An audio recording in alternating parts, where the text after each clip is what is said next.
This is child development, and this is day 64. And we're a little bit behind because we're actually doing what's on day 63. Somebody must have been screwing around yesterday. That's all I've got to say. So I'll make up the time today. So today you're going to talk about child abuse, and that's not the nicest topic to discuss. You're going to have a sheet about, instead of hitting a child, what could you do, and what are the Bill of Rights for a child, and that home should be a sanctuary. And then you're actually going to do a paper called Ready or Not. And are these parents ready to have children or not? And are they being abusive or whatever? I'm going to tell you a story, like I promised. I'm going to try to have a story for pretty much every lesson. And this is about just basically the whole chapter, and the benchmarks are about parenting strategies that result in healthy, productive children. And that's pretty much why you discipline your children anyways, because you want them to be good people when they grow up. So my story today is about Jenna, and she was pretty strong-willed. She gets that from her dad. Anyway, she didn't want to do what I was asking her to do. She was only like 2 or 3. And what I had done with Luke is I gave him a timeout. I would set him in a chair and put the timer on for like 5 minutes or 3 minutes or whatever, and he was fine. He would stay seated and he would just do whatever. He would be very sad that he had to sit in a chair. But then along came Jenna, and Jenna was not Luke.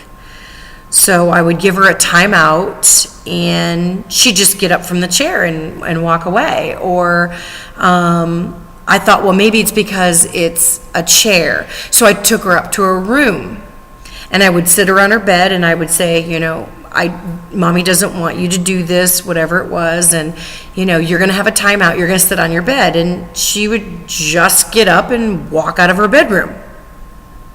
Well, this really didn't work like it had worked with Luke. And I was a young mom. I'd only been a mom for like 4 years. And so I decided that if she wasn't going to take a timeout, I was going to have to take the timeout for her. So the next time she did something that I didn't want her to do, I explained to her that if she wasn't going to take the time out as a time to think about what she did and to not do it again, that I was going to have to take her time out for her, and that for 3 minutes or 5 minutes or whatever, I couldn't talk. So I set the timer, and I had no idea if this was going to work or not.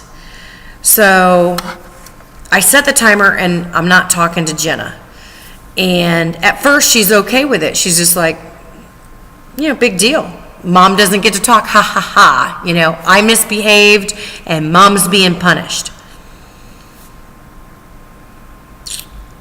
About a minute later, she started asking me, Mom, when the time's up, then you get to talk to me, right? Like when the timer goes off, then you're going to talk to me. But since the timer hadn't gone off, I couldn't tell her the answer.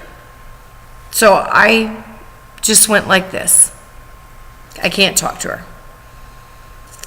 After a couple of minutes, she was sobbing. And she was crying so hard. Mommy, just tell me that you can talk to me, that you're not going to not talk to me forever. By the time the dinger dinged, I felt like an abusive mom. I felt like I was the worst mom ever.